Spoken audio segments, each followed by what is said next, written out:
ಶ್ರೀ ಮಂಗಳಾಗೌರಿ ವ್ರತಕಥೆ.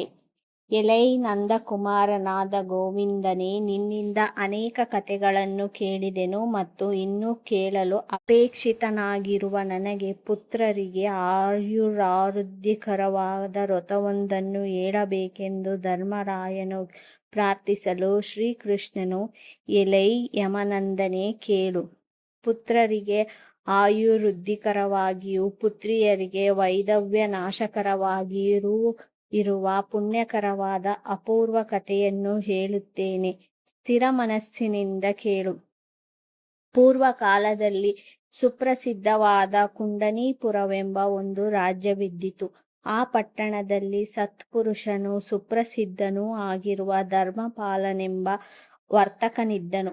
ಆತನು ಬಹಳ ಹಣವಂತನಾಗಿದ್ದನು. ಮಕ್ಕಳಿಲ್ಲದ ವ್ಯಥೆಯೂ ಆತನಿಗೆ ತಪ್ಪಿರಲಿಲ್ಲ.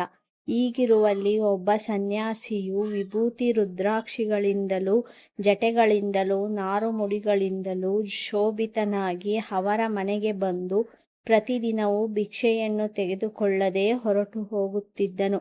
ಈ ಯತಿಯ ಅನಾದರಣ ವರ್ತಕನಿಗೂ ಆತನ ಭಾರ್ಯೆಗೂ ಬಹುಮಟ್ಟಿಗೆ ಅವಮಾನಕ್ಕೆ ಆಕರವಾಯಿತು. ಹೀಗಿರಲು ಒಂದಾನೊಂದು ದಿನ ವರ್ತಕನ ಭಾರ್ಯೆಯು ತನ್ನ ಮನೋಗತವನ್ನು ಪತಿಗೆ ತಿಳಿಸಿ ಅತ್ಯಂತ ದುಃಖಪಟ್ಟಳು. ಅದಕ್ಕೆ ಆತನು, ಪ್ರಿಯೆ, ಇದಕ್ಕಾಗಿ ಚಿಂತೆಯೇಕೆ? ಆತನು ಭಿಕ್ಷುಕಕ್ಕೆ ಬರುವ ಸಮಯಕ್ಕೆ ಸರಿಯಾಗಿ ಚಿನ್ನದ ನಾಣ್ಯವನ್ನು ಕೈಯಲ್ಲಿಟ್ಟುಕೊಂಡು ನಿಂತಿರು. ಆತನು ಬರುತ್ತಲೇ ಚಿನ್ನದ ನಾಣ್ಯವನ್ನು ಆತನ ಕೈಯಲ್ಲಿ ಹಾಕಿಬಿಡು ಎಂದು ಹೇಳಲು ಆಕೆಯು ಪತಿಯ ವಾಕ್ಯದಂತೆ ಮಾರನೆಯ ದಿನ ಚಿನ್ನದ ನಾಣ್ಯವನ್ನು ತೆಗೆದುಕೊಂಡು ಯತಿಯು ಬರುವ ವೇಳೆ ಸರಿಯಾಗಿ ಬೀದಿಯ ಬಾಗಿಲಿಗೆ ಬಂದು ನಾಣ್ಯಗಳನ್ನು ಕೊಡಲು ಆ ಯತಿಯು, ನಿನಗೆ ಮಕ್ಕಳಿಲ್ಲವಾದ್ದರಿಂದ ನಾನು ಭಿಕ್ಷೆಯನ್ನು ತೆಗೆದುಕೊಳ್ಳುವುದಿಲ್ಲವೆಂದು ಹೊರಟು ಹೋಗುತ್ತಿದ್ದರು. ಈ ಹಣವನ್ನು ನನ್ನ ಮಡಿಲಲ್ಲಿ ಹಾಕಿ ಮೋಸ ಮಾಡಿದ್ದರಿಂದ ನಿನಗೆ ಮಕ್ಕಳಿಲ್ಲದೆಯೇ ಹೋಗಲಿ ಎಂದು ಶಾಪವಿತ್ತು. ಆಗ ಆಕೆಯು ಸನ್ಯಾಸಿಯನ್ನು ಕುರಿತು, ಸ್ವಾಮಿ, ನನ್ನ ಅವಿವೇಕದಿಂದ ತಮ್ಮಿಂದ ಶಾಪಗ್ರಸ್ತಳಾದೆನು. ಇದು ಪರಿಹಾರವಾಗಲು ದಾರಿಯೊಂದನ್ನು ಹೇಳಬೇಕೆಂದು ಪ್ರಾರ್ಥಿಸಿಕೊಳ್ಳಲು ಸನ್ಯಾಸಿಯು ಕರುಣಾಂತರಂಗನಾಗಿ, ಎಲೈ ಮಗಳೇ, ನೀನು ಈಗಲೇ ಮನೆಗೆ ಹೋಗಿ ನಿನ್ನ ಪತಿಯೊಡನೆ ಹೇಳು. ಕಪ್ಪು ಉಡುಪನ್ನು ಧರಿಸಿ ಕಪ್ಪು ಕುದುರೆಯ ಮೇಲೇರಿ ಅರಣ್ಯಕ್ಕೆ ಹೋಗಿ ಅಲ್ಲಿ ಕುದುರೆಯು ಜಾರುವವರೆಗೂ ಪ್ರಯಾಣ ಮಾಡಿ ಕುದುರೆಯು ಎಲ್ಲಿ ಜಾರುವುದೋ ಆ ಪ್ರದೇಶದಲ್ಲಿ ಅಗೆದರೆ ಸೊಗಸಾದ ಜಲವು ಅನೇಕ ವಿಧಗಳಾದ ಮೃಗ ಪಕ್ಷಿಗಳಿಂದಲೂ ಕೂಡಿದುದಾಗಿಯೂ ನವರತ್ನಗಳಿಂದ ಕೆತ್ತಲ್ಪಟ್ಟ ಚಿನ್ನದಿಂದ ಕೂಡಿದುದಾಗಿಯೂ ನಾನಾ ಜಾತಿಯ ಸುಗಂಧ ಪುಷ್ಪಭರಿತವಾಗಿರುವ ಒಂದು ದೇವಾಲಯ ಕಾಣುವುದು. ಆ ದೇವಾಲಯದಲ್ಲಿ ಭಕ್ತರ ಇಷ್ಟಾರ್ಥಗಳನ್ನೆಲ್ಲ ಸಲ್ಲಿಸುವ ಪಾರ್ವತೀದೇವಿಯು ನೆಲೆಯಾಗಿರುವಳು.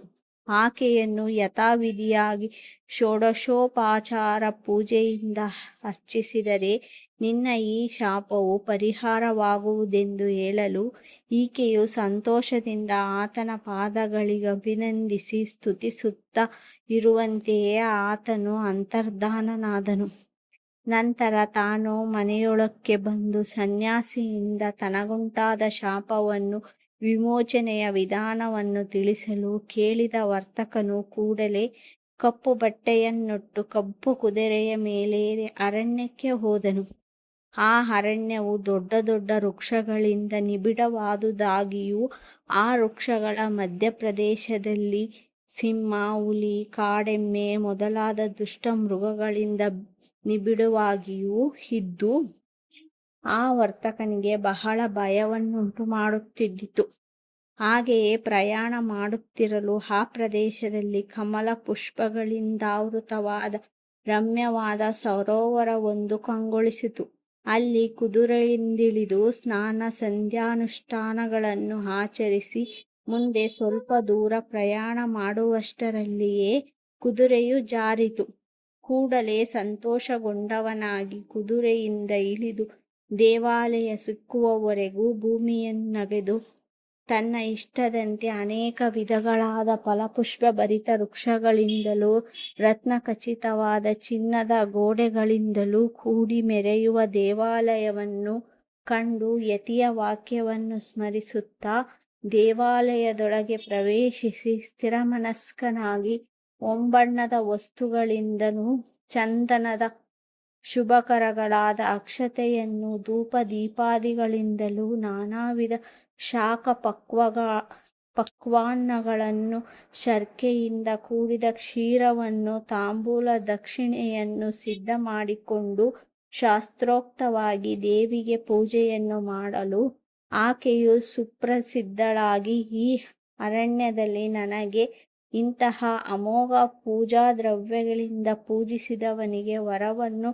ಕೊಡಲಿರದಾಗದೆಂದುಕೊಂಡು ಪ್ರತ್ಯಕ್ಷಳಾಗಿ ಎಲೈ ವ್ಯಾಪಾರಿಯೇ, ನಿನಗೆ ಬೇಕಾದುದನ್ನು ಕೇಳು ಕೊಡುವೆನೆಂದು ಹೇಳಲು ಈ ವರ್ತಕನು, ಮಾತೆಯೇ, ನನಗೆ ಬೇಕಾದಷ್ಟು ಐಶ್ವರ್ಯವಿದ್ದರೂ ಸಂತಾನವಿಲ್ಲದೆ ಬಹಳವಾಗಿ ನೊಂದಿರುತ್ತೇನೆ.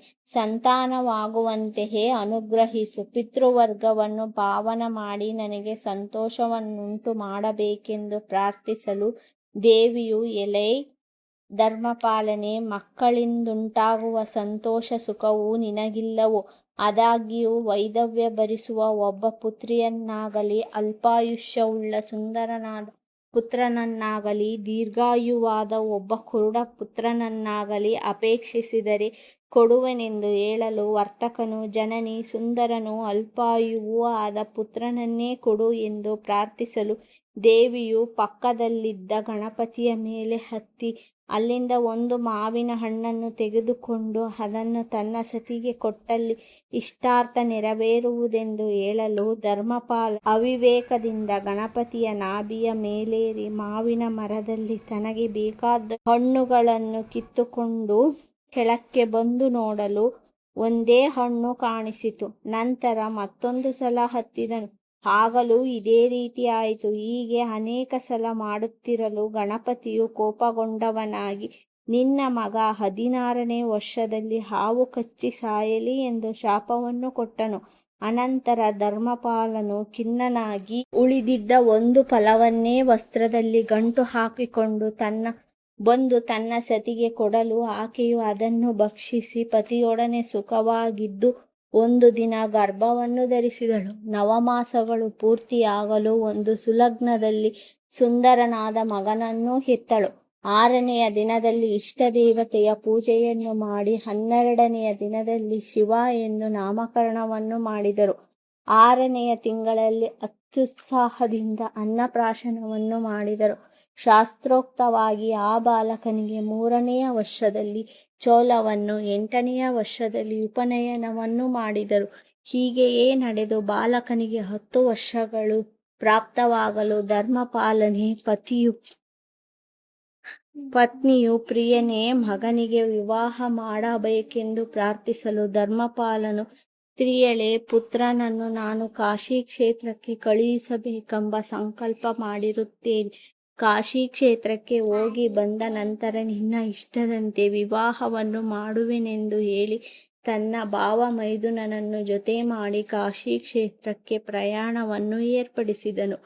ಸೋದರ ಮಾವನೊಂದಿಗೆ ಶಿವನು ಪ್ರಯಾಣ ಮಾಡುತ್ತಾ ದಾರಿಯನ್ನು ಅನೇಕ ಮಹಾಸ್ಥಳಗಳನ್ನು ಸಂದರ್ಶಿಸಿ ಅಲ್ಲಲ್ಲಿ ದಾನ ಧರ್ಮಗಳನ್ನು ಮಾಡುತ್ತಾ ಪ್ರತಿಷ್ಠಾ ನಗರಕ್ಕೆ ಬಂದರು.